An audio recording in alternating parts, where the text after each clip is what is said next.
তো এটা হচ্ছে আমরা যেখানে আছি আল রাফা রেসিডেন্স, এটা নিউ গোল্ড শুকের একদম সামনে। তো সেদিন সকালে বেরিয়ে গেছিলাম দুবাই ফ্রেম যাব বলে, আগের বার আমি যাইনি।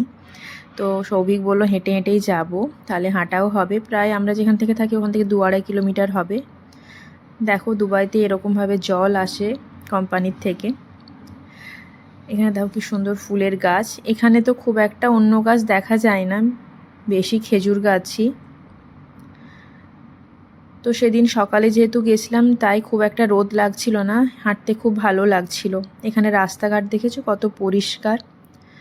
তো আমরা যে রাস্তাটা দিয়ে যাচ্ছিলাম সেখানে ছিল অনেকগুলো আরাবিক ভিলা, খুব সুন্দর দেখতে।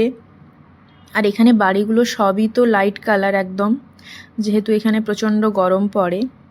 আর বাড়িগুলোর সামনে দেখো কি সুন্দর সারি করে খেজুর গাছ লাগানো আছে। এটা হচ্ছে একটা বাড়ির প্রাচীর, খুব সুন্দর, বেশ লাইট দিয়ে সাজানো আছে। হাঁটতে হাঁটতে আমরা এডিসিবি মেট্রো স্টপেজের কাছেই পৌঁছে গেছিলাম। উপর দিয়ে দেখো মেট্রো যাচ্ছে। এটা দেখো একটা হসপিটাল, এত সুন্দর। তার সামনে লাগানো রয়েছে গাঁদা ফুল। এখানে আমি আগে গাঁদা ফুল লাগাতে দেখিনি, এবারই ফার্স্ট টাইম দেখলাম। এইসব দেখতে দেখতে চারদিকে দেখো কত উঁচু বিল্ডিং। তো সামনেই দেখতে পেলাম যে দুবাই ফ্রেম, আর কিছুটা দূরেই। দুবাই ফ্রেমটা যেহেতু অনেকটাই বড় তাই বেশ দূর থেকে দেখা যায়। সামনে তো এই প্রথমবারই আমি এসেছিলাম। আর দুবাই ফ্রেমটা চারপাশটাতে না এরকম গোল করে রাস্তা আছে, আর একটা পার্কও আছে সুন্দর। তো সেই রাস্তাটা দিয়ে আমরা গোল করে হাঁটছিলাম, ওখানে সবাই হাঁটছিল সকালবেলা বলে।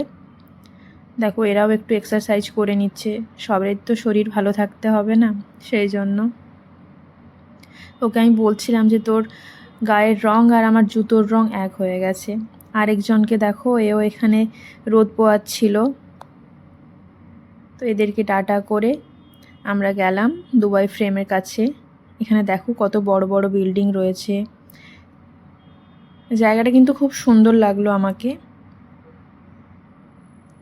আর এখানে দেখো সব ফরেনাররা দেখলাম যে সাইকেলিং করছে সকালবেলায়। জায়গাটা আমার সত্যি খুব ভালো লেগেছে, যদিও দুবাই ফ্রেমের উপরে যাইনি, চারপাশটা দেখে চলে এসেছিলাম। এখানে সবাই ফটো তুলছিল।